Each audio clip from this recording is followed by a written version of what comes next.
மகர ராசி அன்பர்களுக்கான இந்த வார ஆகஸ்ட் 17 முதல் 23 வரை உள்ள வாரப்பலன்களை விரிவாக பார்க்கலாம் வாங்க. மகர ராசிக்காரங்க பொதுவாக இந்த வாரம் நிதானத்துடனும் திட்டமிட்டும் செயல்பட வேண்டிய வாரமாகும். ராசிக்கு 8ஆம் வீடான அஷ்டமஸ்தானத்தில் சூரியன் ஆட்சி பெற்று சஞ்சரிப்பதால் பேச்சிலும் வாகன பயணங்களிலும் கவனம் தேவை.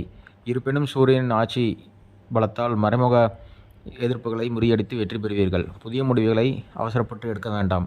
வேலையில் பணி சுமை சற்று அதிகமாக இருக்கும். மேலதிகாரிகள் மற்றும் சக ஊழியர்களிடம் தேவையற்ற வாக்குவாதங்களை தவிர்ப்பது நல்லது. பணிகளில் கூடுதல் கவனத்துடன் செயல்பட வேண்டும். தவறுகளை தவிர்க்க உதவும். தொழில் ரீதியான பயணங்களில் எதிர்பார்த்த பலன் சற்று தாமதமாகலாம். வாடிக்கையாளர்களிடம் பொறுமையாக கடைபிடிக்க வேண்டும். புதிய முதலீடுகளை சில நாட்கள் தள்ளி வைப்பதும் நல்லது. நிதி வரவு தடையின்றி இருக்கும். ஆனால் எதிர்பாராத மருத்துவ செலவுகள் மற்றும் வாகன பராமரிப்பு செலவுகள் வரக்கூடும் என்பதால் வரவு செலவில் சிக்கனமாக இருத்தல் அவசியம். குடும்பத்தில் சிறு கருத்து வேறுபாடுகள் வரலாம் என்பதால் விட்டு கொடுத்து செல்வது அமைதியை தரும். வாழ்க்கை துணையின் ஆரோக்கியத்தில் அக்கறை காட்டுவது அவசியமாகும்.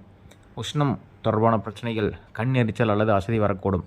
அதிக தண்ணீர் அருந்துவதும் போதிய ஓய்வெடுப்பதும் இந்த வாரம் உங்களுக்கு நன்மையை உண்டாகி கொடுக்கும். உங்களுக்கு இந்த வாரத்திற்கு உண்டான அதிர்ஷ்ட எண்கள் 8, 5. அதிர்ஷ்ட நிறங்கள் நீலம், கருநீலம். அதிர்ஷ்ட கிழமைகள் சனிக்கிழமை, புதன்கிழமை. நீங்கள் சனிக்கிழமைகளில் ஆஞ்சநேயருக்கு வெண்ணெய் அல்லது துளசி மாலை சாற்றி வழிபடுவதும் எல் தீபமேற்றி வழிபடுவதும் அனைத்து தடைகளையும் நீக்கி சுப யோகத்தை தரும்.